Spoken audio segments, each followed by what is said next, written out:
الله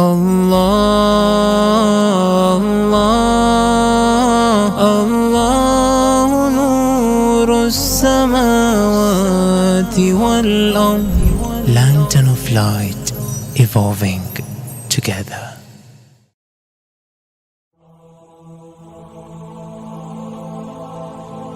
محمد رسول الله والذين معه أشداء على الكفار رحماء بينهم تراهم ركعا سجدا يبتغون فضلا من الله ورضوانا سيماهم في وجوههم من أثر السجود ذلك مثلهم في التوراة ومثلهم في الإنجيل كزرع أخرج شطأه فآزره فاستغلظ فاستوى على سوقه يعجب الزراع ليغيظ بهم الكفار وعد الله الذين آمنوا وعملوا الصالحات منهم مغفرة وأجرا عظيما.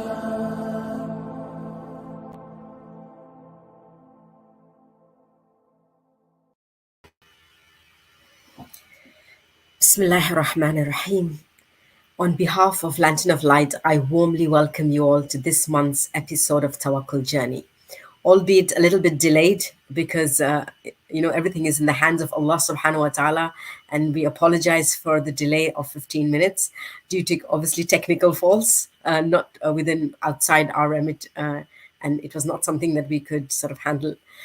But inshallah, we are here today, and we're really happy and thankful to Allah subhanahu wa ta'ala for giving us this platform to discuss real deep insights and to remember that only God we trust.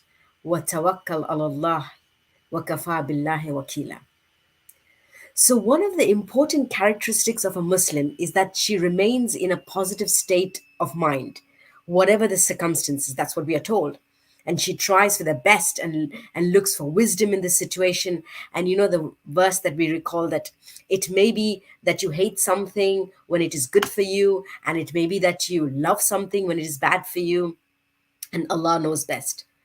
But the reality of it is that in hardship and calamities, it is natural to get swept away by the afflictions of the moment in itself. And our beliefs make us in such vulnerable states that sometimes we feel, oh, I'm overpowered with these feelings, and how can I feel that tawakkal ala Allah? But Allah subhanahu wa ta'ala says, la yukallifu nafsan illa wusaha. Allah does not give you a hardship for more that you can bear. So any challenge we go through has a deep meaning and purpose for our personal growth. And that's exactly what we're going to be discussing today. So Lantern of Light is bringing you these episodes so that we can get inspired by the real life journeys of our sisters in faith. And owning our own story can be hard, but not nearly as difficult as spending our lives running from it. So, actually being able to say that this is my story. Only when we are brave enough to explore the darkness will we discover the infinite power of our light. So we have today this lovely Sabika with us. And we can cultivate a healing for others when we allow our own vulnerabilities. And that's exactly what she's agreed to share with us today. Her journey of self-transformation, so to say. And her journey and her story for searching for the light in the darkness. So, Assalamu alaikum, Sabika. Alaikum salam, Nikhat. Thank you so much for calling me and inviting me. It's honestly an absolute honor. And It's our pleasure, honestly. It's so great. And I was just thinking that to be able to come here, it really requires courage to speak of your journey. So thank you very much. And before we start our journey, I'd just like to tell our viewers that Sabika is here to answer your questions as well. So if you have any questions, I earnestly urge you to sort of write it on the chat on our YouTube channel, and I'll be happy to ask Sabika anything you want to sort of even comment on what she says. Please do so, because it will make it more engaging, and more feel that we have a community here listening. Because on we can get a bit lonely on StreamYard or Zoom or YouTube, where we don't have the audience generally. So it'd be really nice if you can engage on the YouTube channel for us. So it's our YouTube channel, Lantern of Light.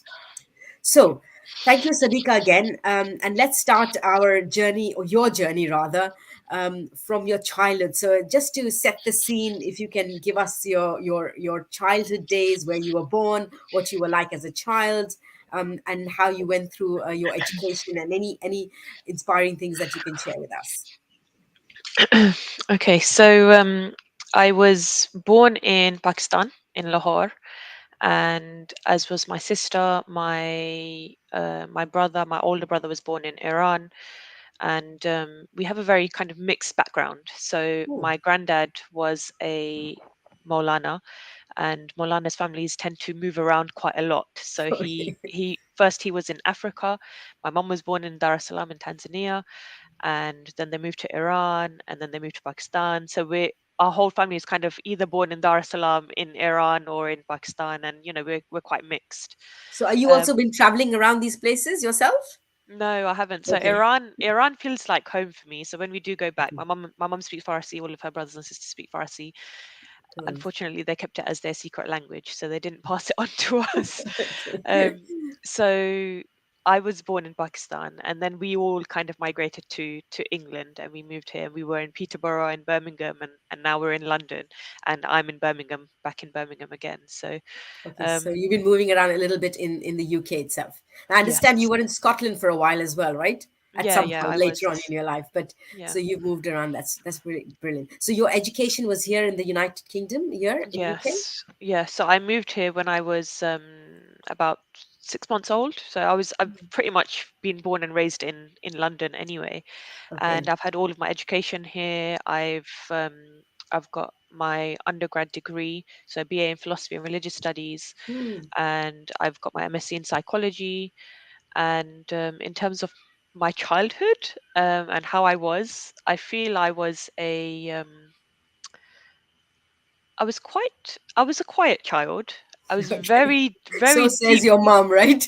yeah, very deeply reflective, Oh, looking for wow. the deeper meaning, I was a people watcher. I was very much into psychology and behavioral Really? sciences. Like even when I Wow. was 5 years old, I remember sitting on my reception um reception nursery carpet and just making my Lego tower and watching the rest of the class.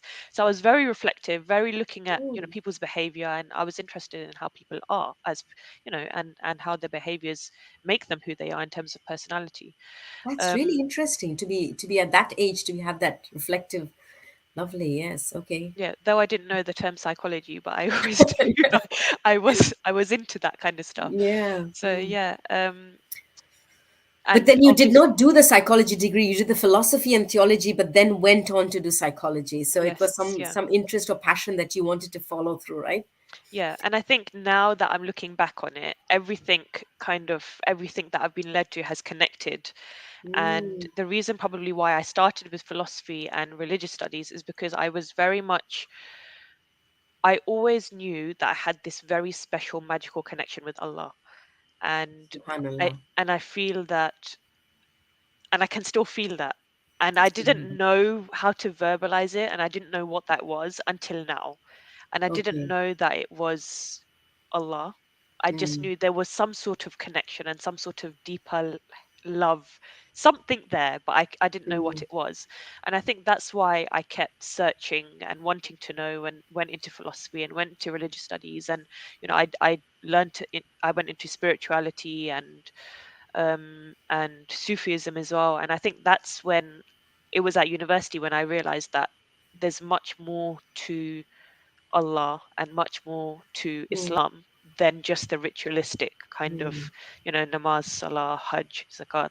There's a lot more. It's like an mm, inner, deeper thing that I mm, was searching for, and that's when mm, I came across Sufism and spirituality, and I kept searching. Um, One of the biggest things actually, which I didn't mention in terms of childhood, is some of the viewers that have tuned in today or would tune in later may or may not know this. So when I was 7 years old, I experienced, and I'm just giving out a trigger warning now, so please do look after yourself. I witnessed my brother get shot. So I was 7 and he was 11. And I didn't realize how much it traumatically affected me as a person because I was a child and I was just 7. And, it was never really spoken about. It was just kind of shoved under the carpet. And mm, I didn't realize until I was 30 years old how much it affected me as a mm. person.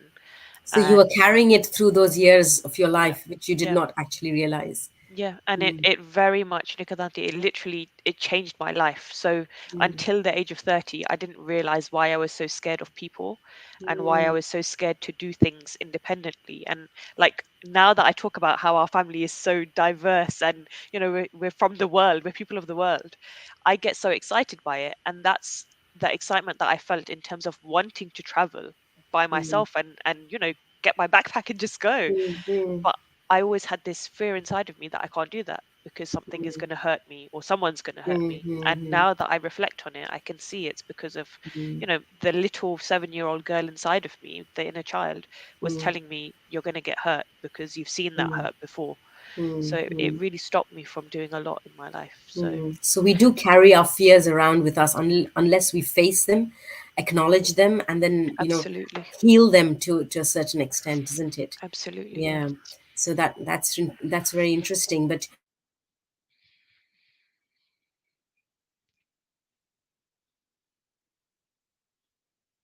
you did go on to all this learning, and obviously, as days moved on, you got married, right?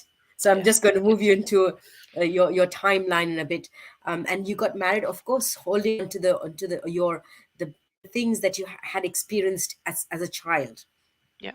So, kind of, can you tell us, when did you get married, or where was it? Was it in here?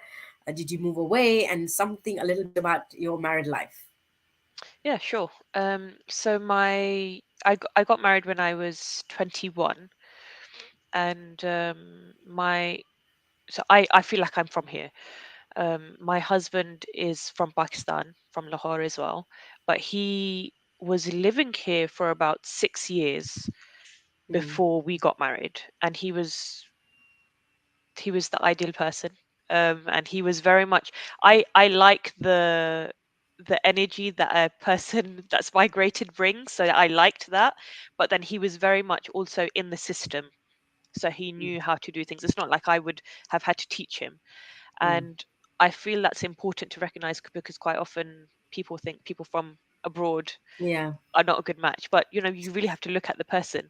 yeah. um That's so a very good tip you're telling me, actually, yes, so because that's why we have I'm these sharing it. preconceived ideas. I Yeah, was at and a that, matchmaking convention yesterday, and that's exactly what's happening. How do you match the two people? yeah, So yeah, yes, that's a really important tip, that sometimes you have to look further afield as well, yeah, to find your right match. Yeah. yeah. And so I was 21. I felt I had been ready for marriage for a very long time.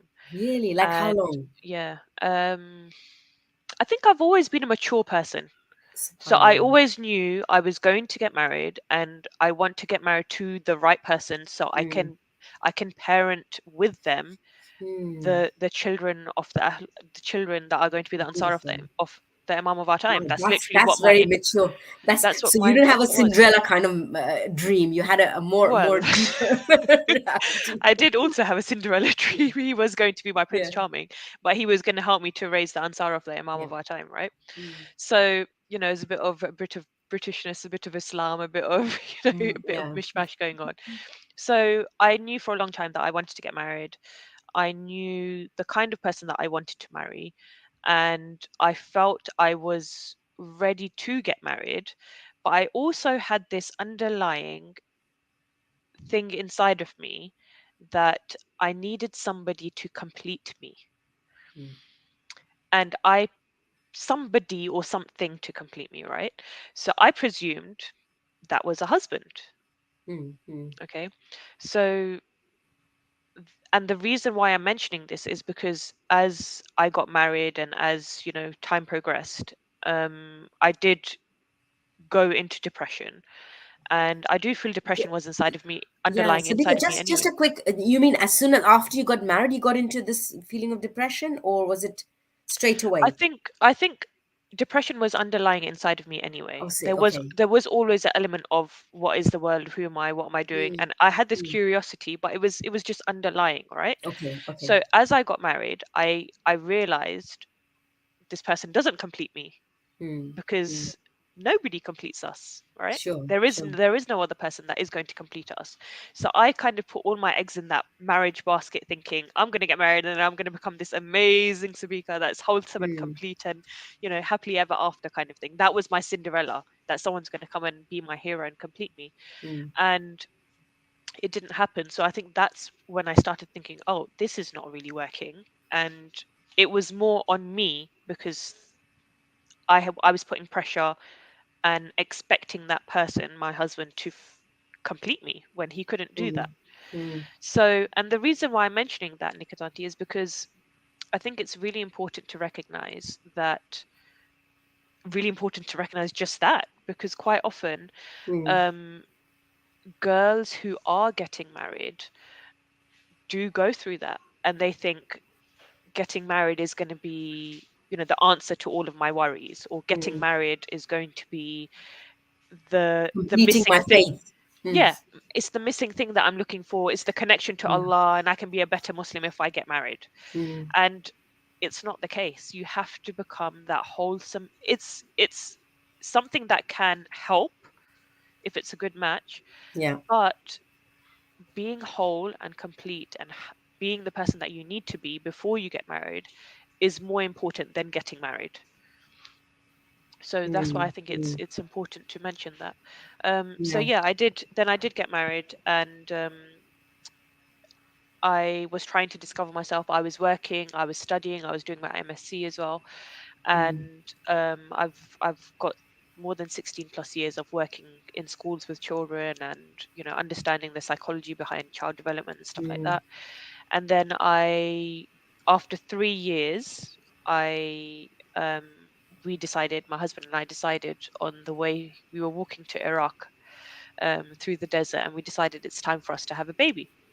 So we did, and that for me triggered postnatal depression. mm. It it wasn't diagnosed, and the reason why it's undiagnosed is because I was too scared to ask for help.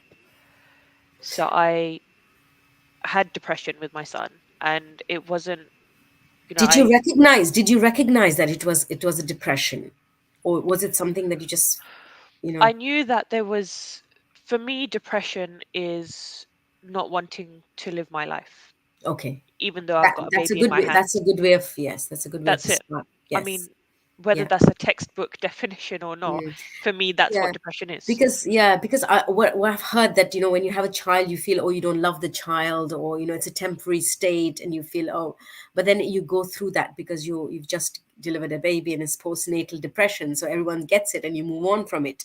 Yeah. So was it a short-lived one, or something which was No, more long so term? it was very prolonged. Okay. And in between me believing that I was depressed, I received the support from family, as Mm, in from my mum, my sister, and other people, and they always said, it's okay, you'll be fine, it's you're a new mom, it's difficult to handle. And Yes, yes, I was yeah. trying to nurse, but then I was trying to figure out how to feed my baby, but then I was trying to do formula, and there's lots of things like, should you Mm. give formula, should you nurse, should you, do you get it? So there's Yes, yes, yes. a lot It's of a pressure. first Yes, time mother syndrome, right? absolutely, yeah. Second time I was like, I know what I'm doing.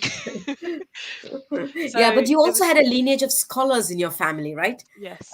Which probably did it help you to sort of, they say, okay, have this dua, do this, and perhaps it's have tawakkal Allah, trust in Allah, it's all going to be fine.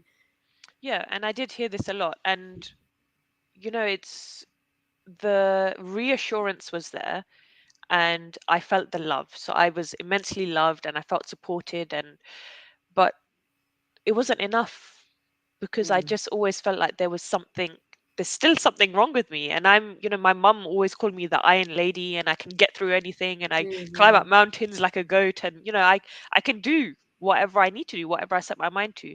But this just wasn't shifting. There was a constant, I do not want to live my life right Mm. now, and I don't Yeah. see my child. And it was only until he was two So, years old. yeah. When Did he you was have two, any did somebody share any coping strategies with you at that point in time, which kind of you thought, oh, that was quite useful, or not really? no, no. No, So okay. I went to prenatal classes that Yeah. did mention about this stuff, and how the partner can support you and all Mm, of this kind of stuff. But I feel like it was very textbooky. It wasn't you. mm. I needed Reality. somebody to, I needed somebody to talk to, and Mm, just, like you're saying, give me strategies, and then I go back to them, and then we work through it together. But I mm, was too scared to do that. I was too scared to just reach out for help, because I just mm. had it in my mind that mental people, quote unquote, have social services take their children away. So Yes. So I you didn't want didn't. to do that. I Yes. was just too Yeah. scared to do that. And I think it's Mm, really important to know that it's okay to not be okay. And mm. asking for help is the way to get help. Yes, yes, So, absolutely. What about your social environment? I mean, friends or, extended families. Did they say to you that, oh, come on, have a positive outlook to life, everything will be fine. You got a beautiful baby. What more yeah, do you want? yeah. Kind of It, thing. yeah, it made me feel worse. Yes. It really did, because I just felt like I do have this beautiful baby in my arms, and I'm obsessed with baby toes, like little cute baby toes.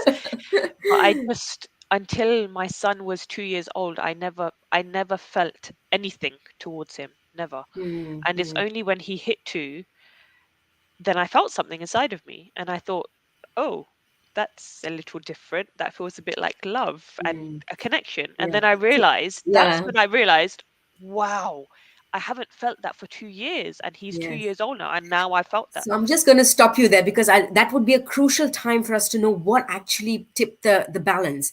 But before I do that, I just wanted to say, sometimes you mention this word toxic positivity, Yeah, that quite a lot of people sort of tell you to be positive, positive, positive. And can it get sort of irritating? It says, yes, I'm trying to be positive. Hello, you know? yeah, yeah. And this is exactly why it's called toxic Yeah. positivity, and because it's toxic. Yeah, can you tell us a little bit, if you experienced that, and what it made you feel, and even though you tried to be positive, there was something which was stopping you from being Yeah. so. So I naturally, I feel I am a very positive person. Mm, And I look to the brighter side, and I get through it, and I'm mentally quite headstrong. yeah. And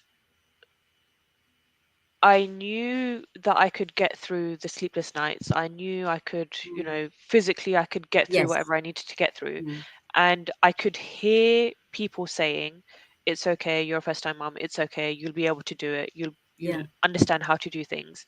And I kept saying to myself, you can get through it, you'll get through it. But it became, that positivity in itself became toxic for me, because it was no longer helpful. So there's always a point for each individual person, it's going to be individual, where that level of positivity is going to then become toxic. And the reason why it becomes toxic, and it became toxic for me, is because it stopped me from reaching out for help. So Yeah. if the Okay. positivity is helping, it was helping me to a certain extent. It was getting me Yeah. through the days.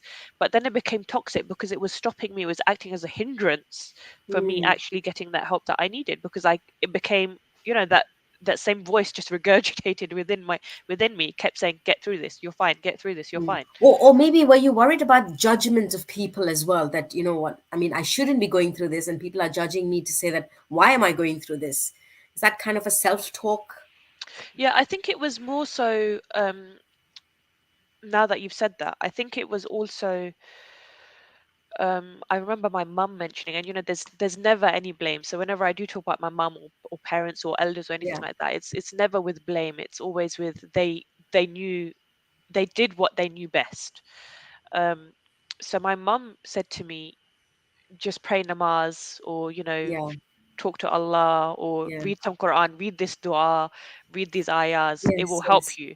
Mm. And it just kind of made me feel like, but I am close to Allah because I have this little Mm. magical feeling inside of me, and I know Allah is Yeah. inside of me because I felt it since the age of 5.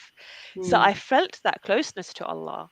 So it kind of felt like, if you're not religious, then you're going to have depression or mental Yes. health problems. Mm. And if Yes. you want to get rid of your mental health problems or get rid of Mm. depression, Mm. Mm. go and sit on a janamaz. Yeah. So that for me, that was hurtful, because it's like saying, if you got, you know, we have mental health problems for a reason, and Yeah. Allah guides us. That was my journey. That Mm. was the journey that Allah chose for me. He chose for me to have that, so I could then grow through it Mm. and gain closeness to him. But it Mm. wasn't necessarily that I didn't have closeness to him in the first place. Mm. So a smooth sea never made a skilled sailor, right? They say. So so Exactly. God gave you those waves to be able to surf on them, in that sense. Yeah. And they say nothing happens to you; it happens for you in a way. So Yeah, this entire experience was something to take you to a higher level of living, right? For self transformation in a way, in that sense. absolutely, absolutely. Yeah. So let's come back to the tipping point now, to the place where actually you felt, I really actually love my son. What was that particular position, and what was it that tipped that paradigm, or moved you to a paradigm shift? It was such a randomly not magical moment at all. Okay. So by then, so I've got 3 children, alhamdulillah, and So there's a sorry, Sabika. So did you have your second son after 2 years or before 2 years? yeah, so I've got a 19-month gap between the first two. So I had my daughter. So I've got a son and Okay. 2 daughters. Oh So I wow. had my daughter Yeah. when I and so my son was he turned 2 after I had my daughter with me already. Okay. And So, then so 19 you months must have after her, had then I had experienced another bout of that feeling after your daughter, or you didn't have that? I don't think I felt anything more, and I'm actually just Okay, reflecting on this now. I didn't feel anything more, but I okay, also didn't feel anything less. okay, right, okay.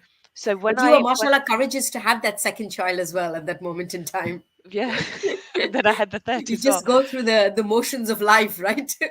Yeah, and also there was a lot of, comments in terms of that as well, from community and from aunties as well, in terms of, when you don't have the child, it's like, when are you gonna get married? When are you gonna have your child? When are you gonna have your second one? You can't just have one. Mm, So, it's a lot of pressure in terms of mm, when to have children, and the yeah, motions of the mother needs to just yeah.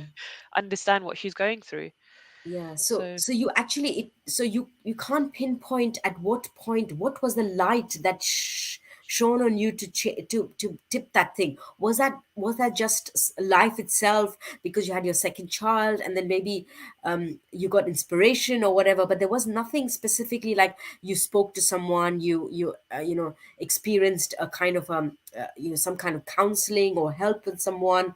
It was just a miracle that you changed over. Is that yeah, true? literally, yeah, literally. I was just sitting on my sitting room brown leather sofa Yeah. with the 2 children playing Wow. around me, and literally click of the finger, randomly, it's like I felt an overwhelming sense of light or love or something more joyous and happy inside of me. Mm, And I looked at my son, and I I literally just said to myself, I I love him. I love him. And So then is that's it true that it could be possible that life doesn't get easier, but we get stronger and more resilient, and you probably decided, oh, I want to move on. So, was it some trigger? I mean, because it's thoughts lead to feelings, and feelings lead to action. So it's always something in the psyche of us that triggers us to make that change. So it wasn't anything absolutely particular. no. So my depression didn't reduce then.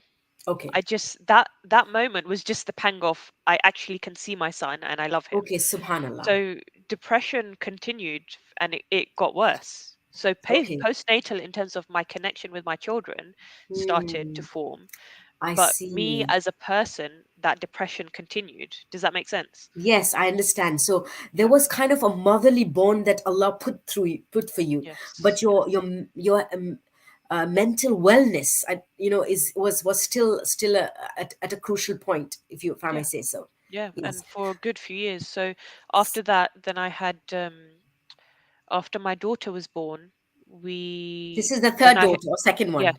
Yeah. So after the second one, Yeah. then 19 months after I had the third daughter, Okay, the mashallah. second daughter, so my third child. And that's when we decided to move to Scotland. So you've mentioned already that we moved to Scotland. Yeah, yeah. So we moved to Scotland, and For the for reason, any for better economic reasons, or just for the yeah, beauty of so Scotland? it, well, it is beautiful. So we decided to move as a family unit because we wanted to explore and we did want Yeah. to move around. Like we were always like, let's go to Singapore, let's go to Malaysia. And whenever we went to holidays, we would just Yeah. say, let's just move there. And then we would think, oh, there's not really good community or Yeah. masjid there. So no, Yeah. we have to come back. Yeah. So we just decided, let's just explore and have a look. My husband got a good job opportunity, and I thought this will be good Yeah. because we can learn to work more as a family unit. Mm. So I thought it would be a good way for us to become more independent, for us to Yeah. become closer as a family, Yeah. Mm. and let's just give it a go. Yeah. So we did. My daughter Mm. was, I came back to give birth to my daughter. Then we flew back to Scotland, and she was 2 weeks old when we went. So So you were I quite was an like, adventurous person to think of taking three daughters and moving homes in a way. yeah, I like to climb mountains. So I know this is the thing that I know that I can do it, Yes, yes. and I know that I can get through things. Yeah. But it was just this something in my mind, like the hormones and the Mm. depression is something that you can't, it's very hard to just overcome without the support. Mm. That's why support is there to help us, right? Mm. So though I kept thinking, yes, I can do this, and yes, it's manageable, but that depression still Mm. continued, right? Mm. So we moved to Scotland. My youngest was 2 weeks old. I was there alone, um, other than with my husband, and he had just learnt to kind of be a bit more hands-on because Okay. I so my whole my whole family is here in London, and so Mm. whenever I kind of needed anything, I'd say, "Mom, can you do this?" or "Mom, can you do that?" Or he would, because he wouldn't know how to do it, he would say, "Ask your mom or ask your sister." So moving Yeah, to Scotland alhamdulillah. was, yeah, Was a alhamdulillah. good move for training. Yes, alhamdulillah. Yeah, I mashallah. also I had Yeah. to raise the three kids, but then also do training at the same time. Mashallah, one Um, of our viewers is saying, "What a strong lady you are, mashallah." Thank So you.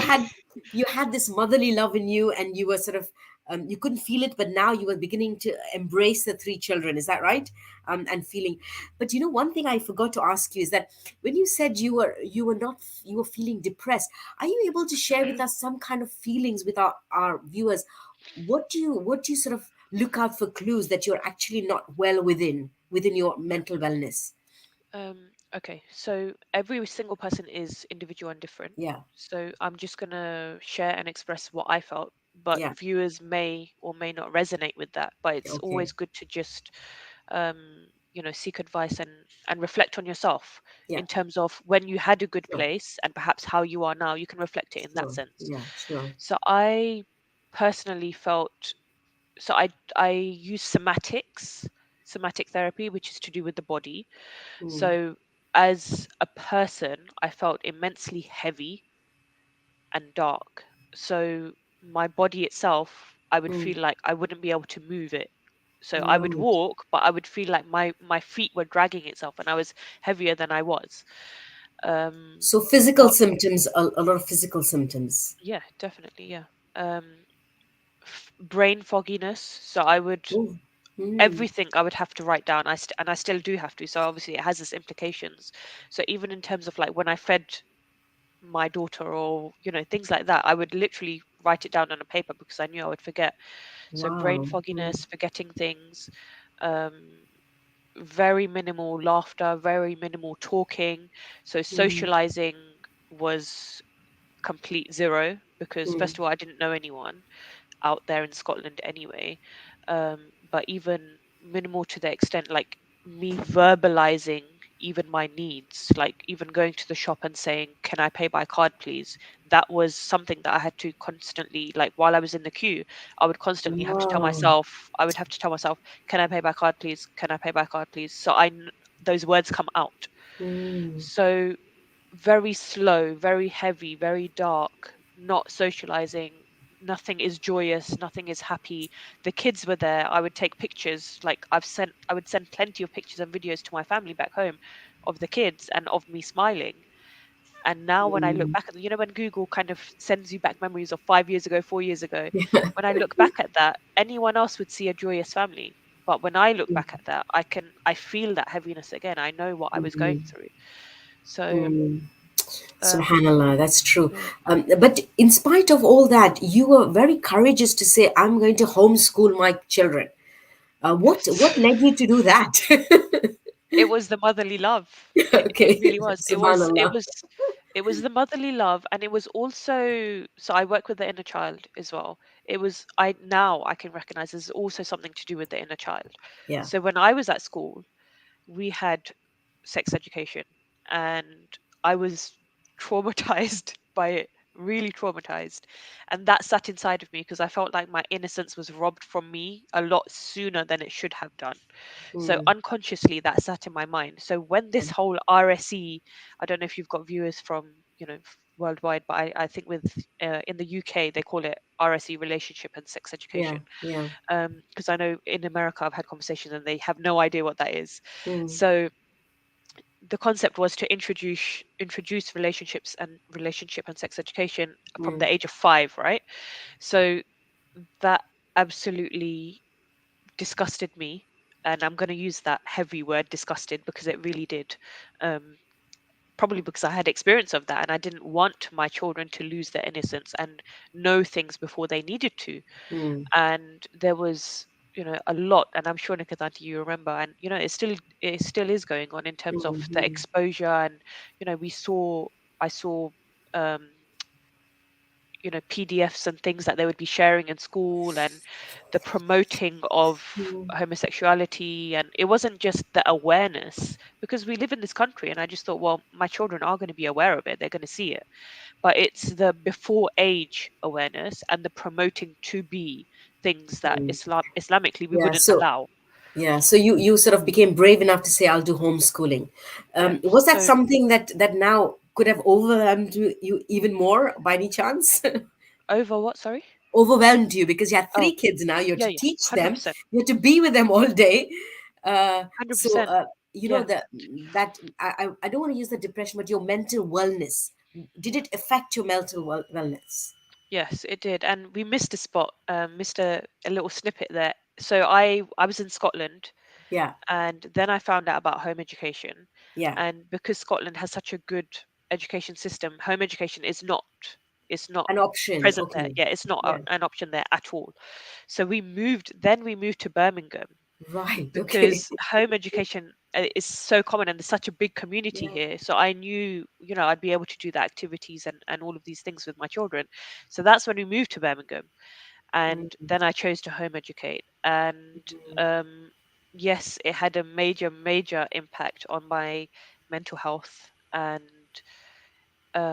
it was too much for me personally. I mm. know I still am in touch with home Yeah. educating mums, Mm. and But you were you quite know, passionate. I remember you were very passionate. You were teaching others how to do all these cool things at home. You were showing them yeah, resources. yeah, So absolutely, yeah. when I saw you at that time and you were sharing all the way you were doing homeschooling, you wouldn't even tell that, Sabika is she's an empowered woman here,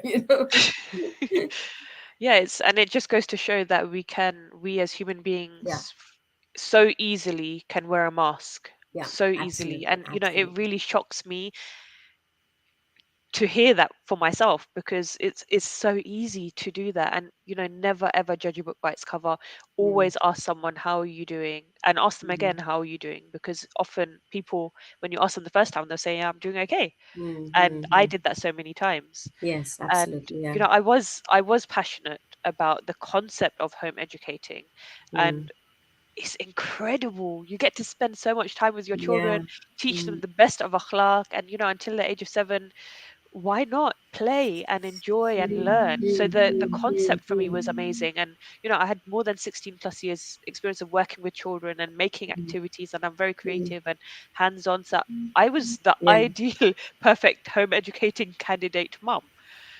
But it just had a major impact on my mental health, because it was too much pressure of, because we've been brought up in an educated academic schooling mindset. So Mm, I would constantly think, okay, I need to know the curriculum of school, they need to be in line with that.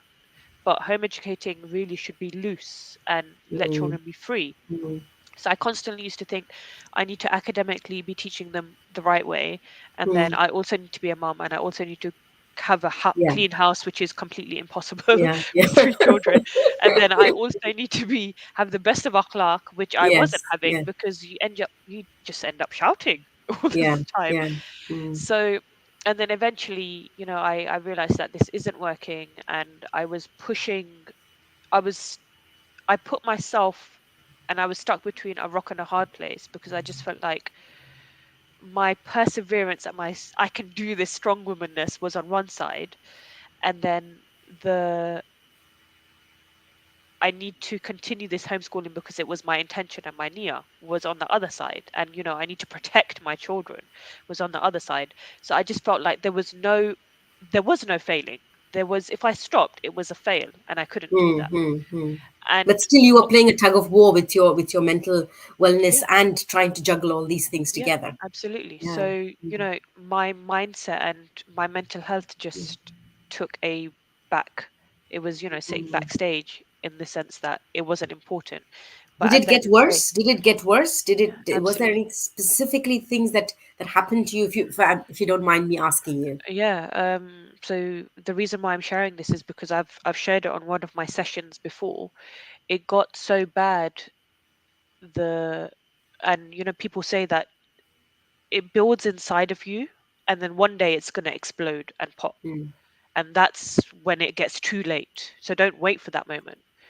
I was so naive and kept brushing it under the carpet that I did explode. And one day, in front of my oldest is 8 years old now, so you can imagine how young they were. I picked up a chair and I threw it in front of them. And I still, now that I'm thinking about it, I can still remember the hole in the wall. mm, So why, like, it just, that overwhelming sense of I've just done that in front of my children made me feel like, what on earth am I doing? I'm keeping my children at home and wanting to home educate, and my intention was to teach them the best of akhlaq. That was not the best of akhlaq. So mm, why am I mm. doing this? Yeah. So, and before that, of course, I was having like suicidal thoughts, and it was getting too much for me. I constantly Mm, used to, and trigger warning, I'm putting out again. I constantly used to, look at tablets or knives, or there was a bridge that I often used to drive under with my kids, and I've mentioned this in my TEDx talk as well. And it used to come up, and I used to think about it, and then I just used to brush it under the carpet, and then it used to mm, come up and think, and constant brushing up. So it was a constant circle of brushing it under the carpet, wearing a mm, mask of I'm okay and I'm doing a fabulous mm, job, mm, and then also I don't want to fail. And also So probably keeping busy with the mundanes of life, right? Cooking, cleaning, and getting the kids yeah, ready. So, yeah, so because sort of you keeping you yourself can't stop physically doing that. busy. Yeah, Yeah. yeah, So and that's that beautiful. I think is your TED talk online that our viewers can probably yeah, watch. yeah, I think absolutely. that would be a really great thing. I know you had the courage to come and speak on the TEDx. That was wonderful. Yeah, Extremely alhamdulillah, great. Yes. So alhamdulillah. I need to move you on a little bit quicker. So Go for it. what are some of the things that they say I'm not a product of my circumstances, I'm a product of my decisions. So what decision did you take for yourself to say now, hey, Sabika, I need to get up and move on, I need to pull my socks up and get my Yes. life in order. So this is when and you'll see a switch of energy in me as well, because this is where things start to get a bit brighter, and Yes, absolutely. yeah. Yeah. So alhamdulillah. As I said, I always felt since the age of 5 that there was something, Allah was inside of me, and there was Yes. something there. He Yes. So was the here ultimate you foundation. did have a innate trust that Allah will help you here, right? Yeah. There was a Yes. tawakkul which was lying dormant in there.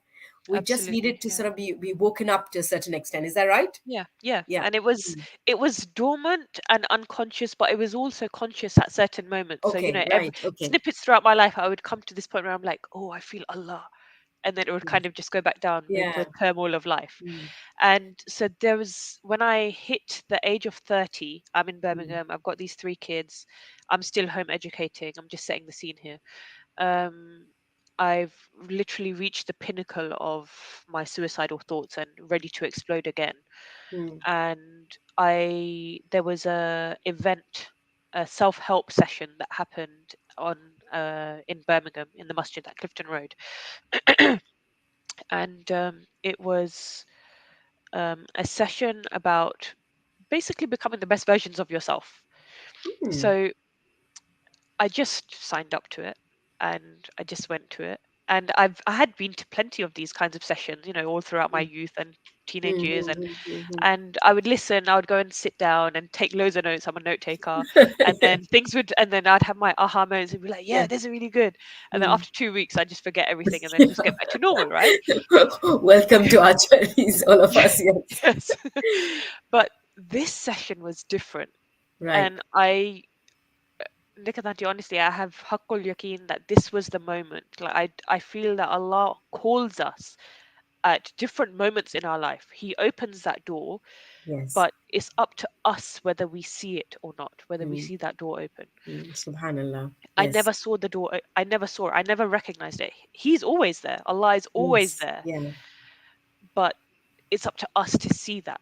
Yes. So this Absolutely. session, for some reason, I was ready Mm. and I saw the Yes. door. Yes. And from the minute I sat there till the end, it felt like there was an elephant sitting on my head. And that's the Mm. best way that I can describe it. Every single, Yeah. so the brother that was facilitating the session, his name was Muhammad Megji.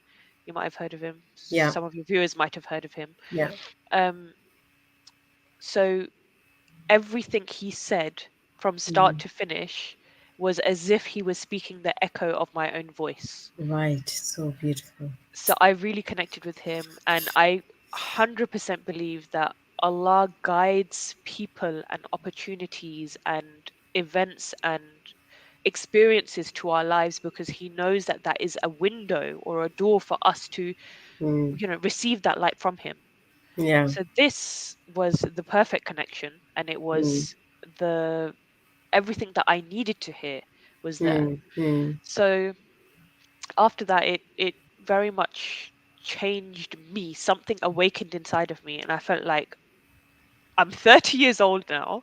I do not want to live the next 30 years plus of my life Mm. how I have lived it. Yes. So I Yes. need to do something about it. And I kind of stepped back. I was able to step back from myself and say, Mm. what, how are you living? What are you Mm. doing? Mm. So from then I started to do a lot more self-development, and I got a coach for myself, and Mm. I that coaching was what I needed. Do you remember when I said Mm. to you what was the with the depression thing? I needed Yeah. somebody to just talk and say, Yes. and then Yes. I go off and do my work and come. Mm. That's exactly what Yeah. coaching was for me. Yeah. And from then it's just been amazing. The journey has been wonderful. It's been alhamdulillah every step of the way, every person Yeah. that I've been introduced to, every opportunity. I use the Enneagram now, I use somatics, I'm a reparenting coach myself. I've understood the inner child, and every single information or opportunity I've been given, I literally put my head down in sujood, and I know that everything that I've lived before has brought me to this place because Allah has divinely chosen for me to go through that journey. And because of Subhanallah. that journey, and because I see the blessings, I see them.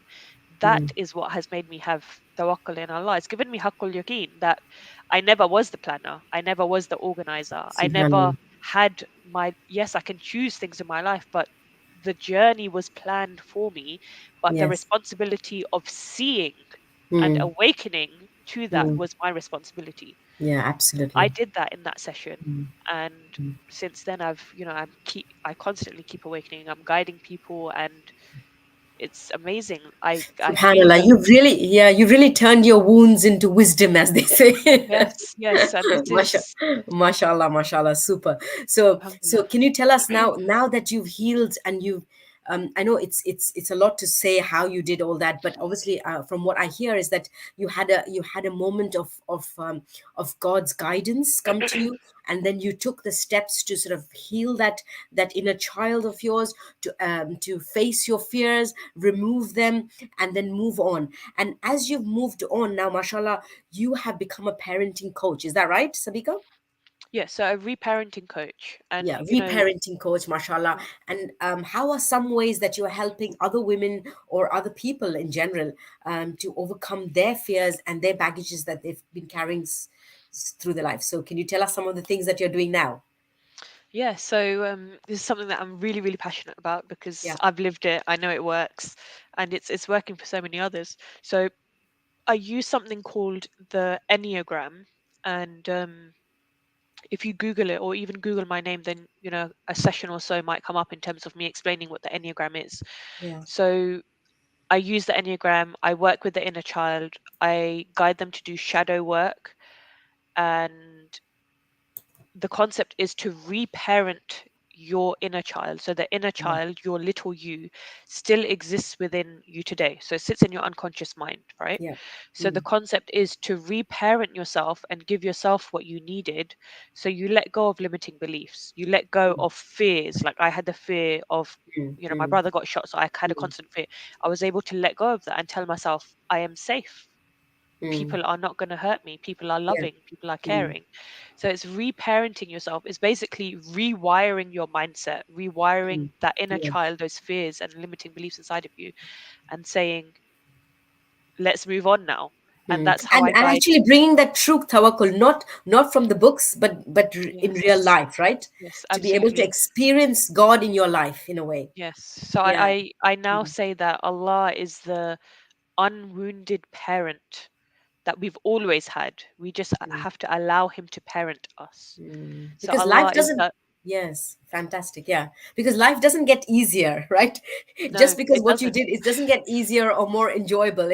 We just get stronger and more resilient through this tawakkul with Allah Subhanahu wa Taala. Is that right? Yeah, we get stronger, we get more resilient, and the joyousness comes in seeing those struggles. Yeah. Because now that I see a challenge come up, or now that I see, um, something difficult come up, I know that I'm going to get through it because I've got Mm, through it before, and I have that tawakkul. So I know that my heart and my soul is going to be smiling inside because I know that is a gift from Allah, though it's yeah. so hard and it's so challenging. Mm, And it's, I can say that with a smile on my face right now, but in terms of viewers, when you are going through a challenging situation, you're likely not going to have a smile on your face. But it's just having that, putting your hand on your heart and saying thank you, Allah, because yes. Allah only ever tests the best Subhanallah. of His soldiers. That's it. he Absolutely. knows he knows that you can get through that Mm, situation. You as an individual person can yeah. get through that situation. That's why He has given you that. And Absolutely. if Yeah. He didn't think, La if yukallaful na. Yeah. La yukallifullahu nafsan illa wus'aha. He won't give you something you can't bear. So, mashallah, Absolutely. Sabika, he's given you a strong test so that you can come out in much more wiser and more easier. So, actually, now what I'm hearing is that you're saying life is beautiful. It's not always easy, but it has problems too, and the challenges lie in facing them with courage, right? Yeah, And being able to absolutely. surpass them. And that's the beauty of life, right? The ups and downs Yes. and the roller coasters are, I know I it's mean, easy to say. we have two choices. We can either look at life as challenging and difficult and hard, or Yeah. we can look at those same challenges and say that's beautiful. And Yes, that's absolutely. literally what it is. Every time a situation comes up, that's your choice. You've got A or Yes, B. absolutely. That's wonderful. Is there any last words of advice, any wisdom you can share? Anything that you particularly think that people who are in a state where they're not in a good state in their life, where can they go for help? Some tips that you can share with the viewers, please. Yeah. Yeah, I'd be happy to. So, first and foremost, always know that you are not alone. There's always going to be someone there to support you. What you are going through is what somebody else has been through, is going through, and will go through. So, never think you are alone. And we are never alone anyway, because Allah is always there, whether we see Him or feel Him or not. Subhanallah. Ask for help, because when you ask, then you will get. Mm, And that support is out there, whether that's through somebody in the community, whether in terms of religious support, whether that is with a friend, whether that is with a family member, whether that is through a charity. So I work for on behalf of Mind. I'm a an associate, so I go out and I campaign for people to get the help that they need and to stamp out the stigma against mental health Subhanallah. And you did a problems. great workshop in our mosque. And do you think we should have some more like these in the mosque? Absolutely, yeah. I would never say Because no. yeah, especially when It's you it, said that the tipping, you had that aha moment during a workshop in the mosque, which is yeah, so brilliant, and that also Clifton Road Mosque. So I think it should be yes. a place for more sort of developments and transformations, right? Yeah. Yes. And So yes, when I okay. did that session, it really it touched my heart, because that was the exact spot where I received the help that I needed, and now Yes, I was giving it on to absolutely. others. Absolutely. So that's wonderful. So you were saying you belong to the mind. Sorry, I stopped you there and go on. What else were you going to say? Yeah. Yeah. And also don't just because people are saying to you you're okay, don't worry. Yeah. You know yourself. Okay, so you're an individual person. If you feel like something, your mental health is getting too much for you, go and find help. Yeah. Okay, there's no discrimination, there's no stigma against it. When you seek help, it means that you are doing what Allah wants you to do. Wonderful. Allah Absolutely. wants you to live your best, happiest life Yeah. that you can live. He wants you to be the best version of yourself. So I don't know why people think that they shouldn't do that. Go and get help, get the Mm. support, even if you don't have to take medication. I never took medication. You can do it just through talking therapy. There's many Mm. different therapies and coaches and GP help that you can get. It's your individual journey. You're not going to be forced to do anything you don't Yeah. want to do. Get help, honestly. You are not alone. Do what you need to do for yourself, because that's what Allah wants for you. He wants you to live a happy life. And more so, I'm going to say, for those who do have children or who are parents, please, I urge you to go and get the help that you need, because you are then passing what you are living onto your children. Okay. The experiences that my children had from a young age, in terms of how I was, has impacted them, and now I'm having to pick up the pieces and to create a good family environment for them. They have been affected, and this is why I am a reparenting coach, because it's so essential for people who pre-marriage to to reparent and sort Mm. themselves out before they get married, because when you Yeah. get married you then pass on your stuff to your spouse, and then when you have children then you then pass it on to them.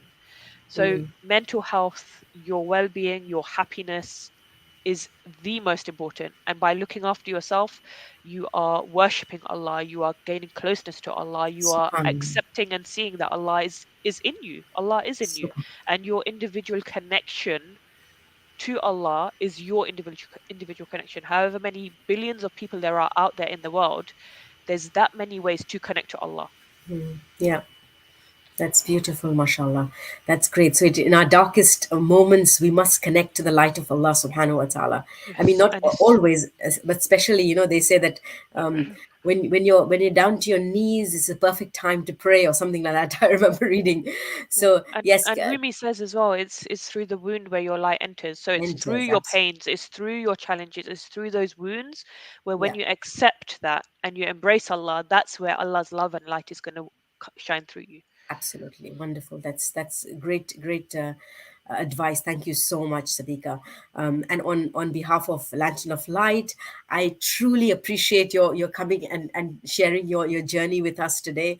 And may Allah bless you plenty, plenty, and help you Inshallah. to be a conduit to helping others in this journey of Allah life, which sometimes can be daunting. But if there is somebody to hold you, and you have Allah subhanahu wa ta'ala, but Allah says dawa and dua together, right? So being able Yes. to accept that help where it's needed.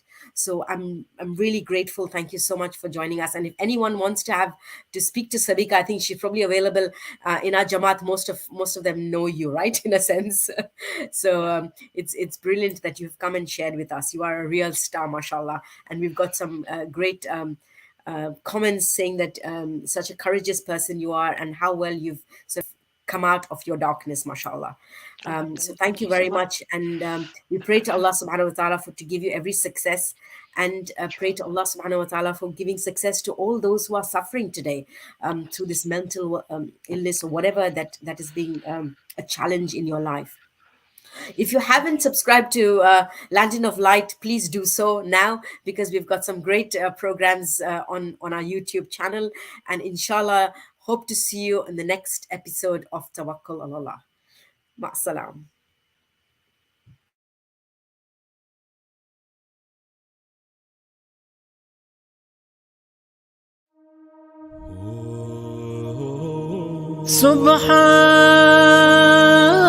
سبحانك يا لا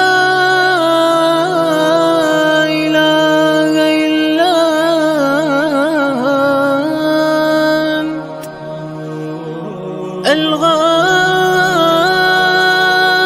الغوث الغوث خلصنا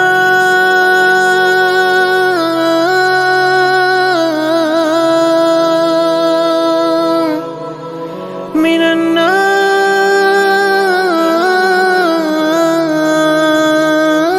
النار يا رب मेरे बेहतरीन मालिक मेरे बेमिसाल दाता सभी तुझसे मांगते हैं तेरी बख्शिशों के शैदा तेरा जिक्र हर ज़बां पर तेरी नेमतें मुसलसल तू गनी है बख्शता है मैं नियाज़ हूँ सरापा दो जहां में बेहतरी है तेरे इश्क का सहारा तू ही बेहतरीन मुनीस मेरे मेहरबान आका हूँ तेरे करम का तालिब तेरी रहमतों का आशिक मैं तुझी से मांगता हूँ मुझे और कौन देगा या खैरल मरहूबीन या खैरल मरहूबीन या खैरल मطلوبीन या खैरल مسؤولين يا خير المقصودين يا خير المذكورين يا خير المشكورين يا خير المحبوبين मुजरिम हूँ रूसिया हूँ मैं तो सरता पा खता हूँ कोई रास्ता नहीं था, तेरे दर पे आ गया हूँ। तेरा दर खुला हुआ है, तू ही इल्तिजा सुनेगा। तू बलाएं टालता है, मैं बलाओं में घिरा हूँ। मैं असीर गम हूँ मौला, तू निजात बांटता है। मेरे जुर्म जान कर भी मेरा शिकवा सुन रहा है। ऐ खुदा मैं थक गया हूँ, तेरा लुत्फ चाहता हूँ। मैं खताओं का हूँ पैकर, तू करम की इंतहा है। या गाफिरल खताया, या काशिफल बलाया, या मुंतहर रजाया, या सामिअश शकाया, या फरिजल हम्मी, या काशिफल गम्मी, या गाफिरल ذنبी, या काबिलत तौबी। वो जो अश्के गम बहाए, उन्हें तू संभालता है। वो जो तुझसे लो लगाए, उन्हें तू ही पालता है। ऐ मोमिनों के वाली, ऐ दो जहां के मौला, हमें दर्द और रंजो गम से तू ही निकालता है। मेरा फख्र है गदाई, मैं सरापा फख्र मौला, तेरी बख्शिशों का साइल हूँ फकीर तेरे दर का। मेरी इल्तिजा को सुन ले, ऐ दुआएं सुनने वाले। मैं तुझे पुकारता हूँ, जिस तेरे है कौन मेरा। या हबीब अल-बाकी, या अनीस अल-ज़ाकिरीन, या वली अल-मुमिनीन, या इलाह अल-आलमीन, या सामिअ अद-दुआई, या वासिअ अल-अता।